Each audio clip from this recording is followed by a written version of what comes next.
جو الریاض اور سعودی عرب ہے وہاں پر ریت کے بڑے بڑے ٹیلے ہیں، وہاں پر زمین جو ہے وہ پاکستان کی طرح نہیں ہے، ریت ہے، ریت میں سے وہ 80 من پیداوار لے رہے ہیں فی ایکڑ گندم کی، اور وہ خود کفیل ہو چکے ہیں گندم میں اور باقی فصلوں میں، بلکہ وہ ایکسپورٹ بھی کر رہے ہیں۔ تو پاکستان اوسط ایوریج 32 من فی ایکڑ پر ابھی بھی کھڑا ہے، اور ریتلی زمین میں وہ 80 من فی ایکڑ اوسط ایوریج پیداوار لے رہے ہیں۔ تو یہ ہمارے لیے لمحہ فکریہ ہے۔ اس کے ساتھ ساتھ پاکستان میں جو ڈیموں کی تعداد ہے وہ تقریباً 160 ڈیمز ہیں، اور چھوٹے بڑے ڈیم، اور انڈیا میں جو ڈیم ہیں وہ انڈیا اور پاکستان اکٹھے جو ہیں وہ علیحدہ ہوئے تھے، آزاد ہوئے تھے، تو انڈیا میں 6000 سے اوپر انڈیا نے ڈیم بنائے ہیں، اور وہ کسانوں کے حقوق پر وہ کمپرومائز نہیں کرتے۔ اور چین میں تقریباً 70,000 ڈیم ہیں جو چین نے بنائے ہیں اپنی زراعت کو مضبوط کرنے کے لیے۔ اچھا، اب آپ ایک بات دیکھیں کہ جب بارشیں زیادہ ہوتی ہیں تو ہمارے ملک میں سیلاب آ جاتا ہے۔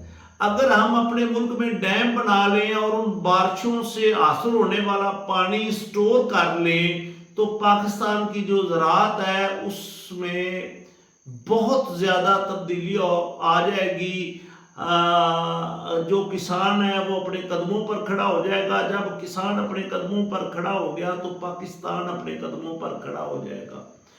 تو کیا پاکستان میں جو بھی حکومت آتی ہے وہ صرف اپنے 5 سالہ ٹرنیور پر فوکس کرتے ہیں، جبکہ ڈیم بنانے کا جو سلسلہ ہوتا ہے وہ 5 سال سے زیادہ کے پروجیکٹ ہوتے ہیں، تو وہ سمجھتے ہیں کہ یہ جو 5 سال سے زیادہ پروجیکٹ ہیں یہ تو ہماری اگلی حکومت آنی ہے یا نہیں آنی، تو وہ اس طرح کا سوچتے ہی نہیں ہیں کہ وہ ڈیم جو ہیں وہ بنائیں۔ تو یہ بڑا المیہ ہے پاکستان کا کہ صرف وہی بجٹ بنائے جاتے ہیں جو 5 سال میں پورے ہو جائیں، لیکن ڈیم جو ہیں وہ پاکستان میں انتہائی خطرناک حد تک کم ہے، جس کا پاکستان کو نقصان ہو رہا ہے۔ خدا کے لیے پاکستان میں لانگ ٹرم پالیسیز بنائی جائیں، ڈیم بنائے جائیں۔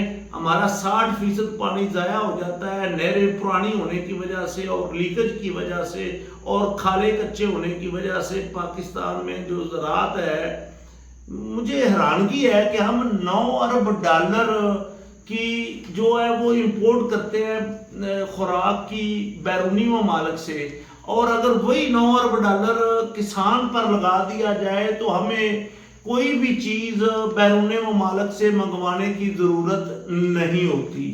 تو کیا کبھی کوئی کسان دوست حکومت آئے گی؟ جب کسان دوست حکومت، عمران خان کے دور میں کسان کو بہت سارے فوائد حاصل ہوئے ہیں۔ وہ 3.5 سال میں جتنی بھی فصلیں کسان نے لگائی ہیں وہ اچھے ریٹس پر فروخت ہوئی ہیں، اور کھادیں، بیج، سپرے گورنمنٹ ریٹ پر جو ہے وہ ملے ہیں، اور گنے کا جو CPR ہوتا تھا وہ کمیشن پر دینا پڑتا تھا، جبکہ عمران خان کے دور میں CPR جو ہے اس کی نقد پیمنٹ ملتی رہی۔ تو یہ پالیسیاں ہیں ہمارے ملک کی۔ خدا کے لیے جو ہمارے حکمران ہیں یا جو فیصلہ ساز ہیں، وہ اگر پاکستان کو اپنے قدموں پر کھڑا کرنا چاہتے ہیں تو ان کو کسان کے لیے کچھ کرنا پڑے گا، اور کسان کو اپنے قدموں پر کھڑا کرنا پڑے گا۔ مضبوط کسان، مضبوط پاکستان۔ اگر کسان مضبوط ہے تو پاکستان مضبوط ہے۔ تو ہم ہیں کسان، ہم ہیں پاکستان۔ اس کے ساتھ ہی میں اجازت چاہوں گا، آپ کا تابعدار وسیم منشا ڈوگر، چیئرمین پاکستان کسان مزدور اتحاد۔ شکریہ۔